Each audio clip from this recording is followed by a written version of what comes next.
સુરતથી રમતગમત જગત માટે મહત્વના ખરેખર હવે સમાચાર સામે આવ્યા છે। જી-ટોપ પ્રીમિયર લીગ 2024 માટે ગુજરાત ગ્લેડિએટર્સની ટીમ અને સત્તાવાર જર્સીનું લોન્ચિંગ આજરોજ કરવામાં આવ્યું છે। કોલંબોમાં યોજાનારી આ લીગમાં ગુજરાતનું પ્રતિનિધિત્વ 25 ખેલાડીઓની ટીમ કરશે તેમ પત્રકાર પરિષદમાં જણાવ્યું। ગુજરાતની રમતગમતની ઓળખને આંતરરાષ્ટ્રીય મંચ સુધી પહોંચાડવાના ઉદ્દેશ સાથે ગુજરાત ગ્લેડિએટર્સની સત્તાવાર ટીમ અને જર્સીનું લોન્ચિંગ કરવામાં આવ્યું છે। જી-ટોપ પ્રીમિયર લીગ 2024નું આયોજન 24 ઓગસ્ટથી 5 સપ્ટેમ્બર દરમિયાન શ્રીલંકાના કોલંબોમાં થશે। આ ટીમ માટે સમગ્ર ભારતમાંથી 300થી વધુ ખેલાડીઓએ પસંદગી પ્રક્રિયામાં ભાગ લીધો હતો। વિવિધ તબક્કાની ટ્રાયલ બાદ અંતે 25 ખેલાડીઓની પસંદગી કરવામાં આવી છે। ગુજરાત ગ્લેડિએટર્સના માલિક નીતિન મહેતાના જણાવ્યા અનુસાર ટીમનું નામ કોઈ કંપની કે કોર્પોરેટ ઓળખના બદલે સીધું જ ગુજરાત રાખવામાં આવ્યું છે।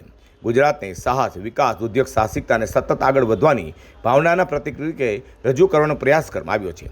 ટીમની વિચારધારા 5 મુખ્ય સિદ્ધાંતો સાહસ, શિસ્ત, એકતા, જુસ્સો અને ગૌરવ પર આધારિત છે। મારું નામ નીતિન મહેતા છે। હું ચિંતામણી ગ્રુપનો મેનેજિંગ ડાયરેક્ટર છું।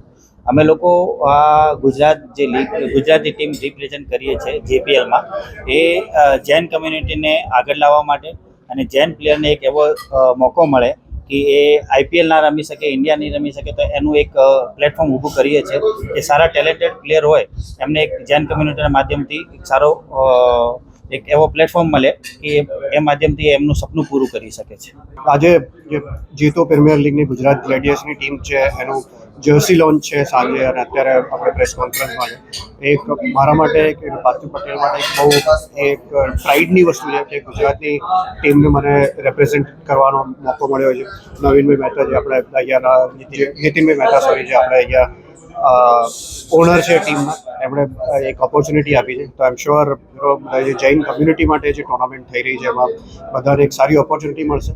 અને આવું જે વર્લ્ડમાં બહુ જ ઓછી કમ્યુનિટી કરતી હોય છે, અમારી જીતો એક લાર્જેસ્ટ કમ્યુનિટી છે કે જે આવી રીતે બધાને રિપ્રેઝેન્ટ કરી રહી છે અને બધાને સ્ટેજ આપી રહી છે છોકરાઓને રમવા માટે। આઈ એમ શ્યોર એનાથી કમ્યુનિટીને બી ફાયદો થશે અને બધાને ઘણો ફાયદો થશે પ્લેયર્સ। હવે આ 25 ખેલાડીઓ કોલંબોમાં ગુજરાતનું નામ અને ઓળખ સાથે મેદાનમાં ઉતરશે।